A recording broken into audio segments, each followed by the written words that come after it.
કામરેજના નવી પારડી ખાતે સીઆર પાટીલનું નિવેદન કે જ્યાં ભાજપના કાર્યકર્તા અને સહકારી આગેવાનો ઈલું કરતા સુમુલ ડેરીના કાર્યક્રમમાં પ્રદેશ અધ્યક્ષનું નિવેદન કે જ્યાં અલગ અલગ પાર્ટીના લોકો સાથે ગઠબંધન કરતા દેખાતા જે સામાન્ય ચૂંટણીમાં તેની આડઅસર આવતી હતી અને હવે પાર્ટીના મેન્ડેટ વગર સહકારી ચૂંટણી નહીં લડી શકે।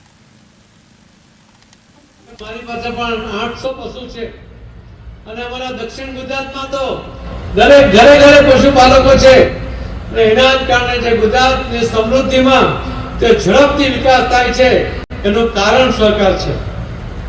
હમણાં અમે જ્યારે ગાડીમાં આવતા હતા ત્યારે આદરણીય અધ્યક્ષ શ્રી શંકરભાઈ ચૌધરી સાહેબે જગદીશભાઈ મંત્રીશ્રીને કહ્યું કે સરકારનું જે બજેટ છે એટલું જ મોટું બજેટ સહકારનું છે, પણ મેં ત્યારે એક ટકોર કરી હતી કે સરકાર જેટલા લોકોને નોકરી આપે છે ને એના કરતા વધુ લોકોને આર્થિક ઉપાર્જનમાં કે નોકરીમાં કોઈ મદદ કરતું હોય તો આ સહકારી ક્ષેત્ર છે। હું તો અધ્યક્ષ બન્યો, મને જવાબદારી હતી ઇલેક્શન લડવાની, જીતવાની। તમારા બધાના સાથ સહકાર સાથે ખૂબ સારું રિઝલ્ટ મેળવી શક્યા। મોદી સાહેબનું નેતૃત્વ હતું, મોદી સાહેબની લોકપ્રિયતા હતી, અમિતભાઈ શાહ સાહેબનું માર્ગદર્શન હતું, કાર્યકર્તાનો ઉત્સાહ હતો અને તમારા બધા આગેવાનોનો સપોર્ટ હતો, એના કારણે ખૂબ સારું રિઝલ્ટ આવ્યું।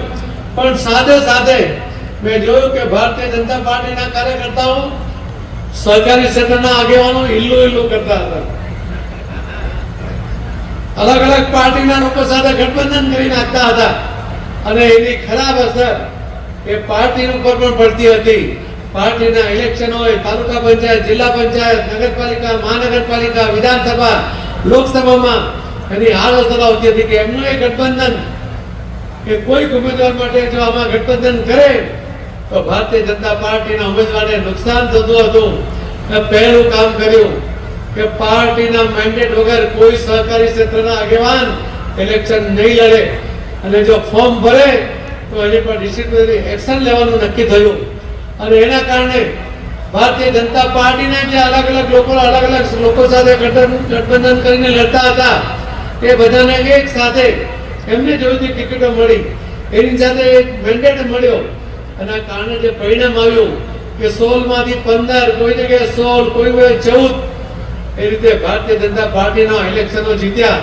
કોંગ્રેસ તો લગભગ એમાં નામ શેષ થઈ ગઈ અને જે ગઠબંધનને કારણે નુકસાન થતું હતું એના કારણે સહકારી ક્ષેત્રની અંદર પણ ખૂબ મોટી સંખ્યામાં એમને પણ કામ મળ્યું અને જવાબદારી એ નિભાવતા પણ થયા છે। આપણે લગભગ 371 જે મોટી સંસ્થાઓ છે, મુખ્ય સંસ્થાઓ છે, તમને ખબર જ છે કે બધી જ સુગર ફેક્ટરી આજે ભારતીય જનતા પાર્ટી પાસે છે। બધી ડિસ્ટ્રિક્ટ કોઓપરેટિવ બેંકમાં ભારતીય જનતા પાર્ટીના આગેવાનો બેઠા છે। બધી જ ખરીદ વેચાણ સંઘ હોય, એપીએમસી હોય, ખેતી બેંક હોય, દરેક જગ્યાએ ભારતીય જનતા પાર્ટીના આગેવાનો બેઠા છે। લગભગ 350 થી વધુ સંસ્થાઓમાં